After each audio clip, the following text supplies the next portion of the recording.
Hi class. In this video we are looking at the straight line method of amortization of either a discount or a premium. And what I'm starting with is an example that you've seen before in our previous videos. And you can see that we have the data for the bond issue up here, and I created an amortization table here. The beginning carrying value had a premium, and over the course of the 10 periods that premium was amortized, and that left a $500,000 carrying value at the end. So that's the effective interest method, and what we're doing is we're multiplying the beginning carrying value times the market interest rate to get interest expense. In the straight line method, it's done a little bit differently. You're allowed to use this in GAAP only if it's not materially different from the effective interest method. So to show you how to do this, I'm going to go ahead down here and we'll see that I have a straight line here. I took the same values that we already had and I subtracted out the face value of the bond from the bond issue price to get the total amount of the premium or the discount, in this case premium, of $44,913.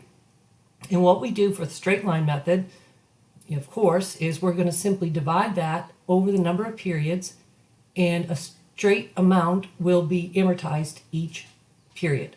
So all I'm going to do is take the amount of the discount and divide by the number of periods.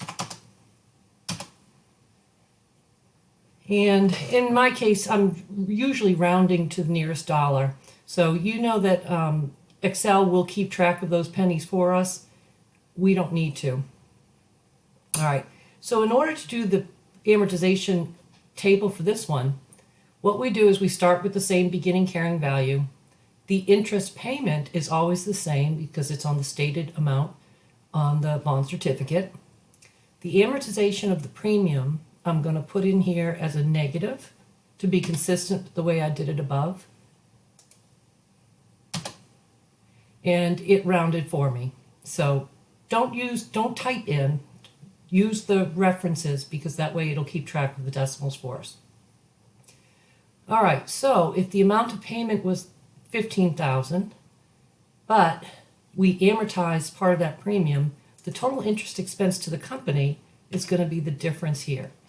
So I'm going to take this and I'm going to add, since this is a negative, and that'll give me an interest expense that's lower than the payment.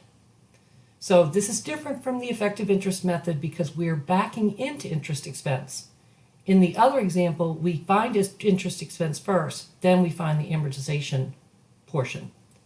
So we find the amortization first, then find our interest, and then I'm going to go ahead and show the beginning carrying value, and I'm going to plus the amortization because it's a negative, and that'll take that down.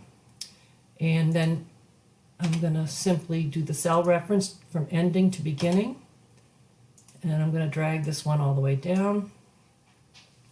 The interest expense here is following a formula, so I'm going to drag that down.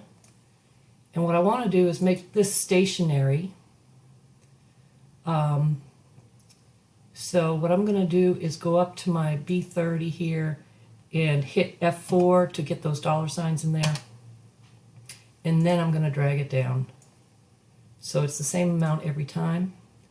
And then when I do that here, this should all work out. And at the end of the period, we are down to 500,000. So a little bit of difference here. Notice the interest expense is the same the entire period. Now see if this makes sense to you. You're good accounting students, right? So the carrying value starts here at 544,913. Down here it's 504,491.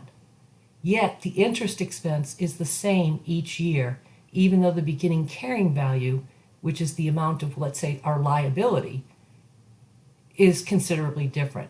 So that's why it kind of violates GAAP in that you're not having the interest expense match the liability amount.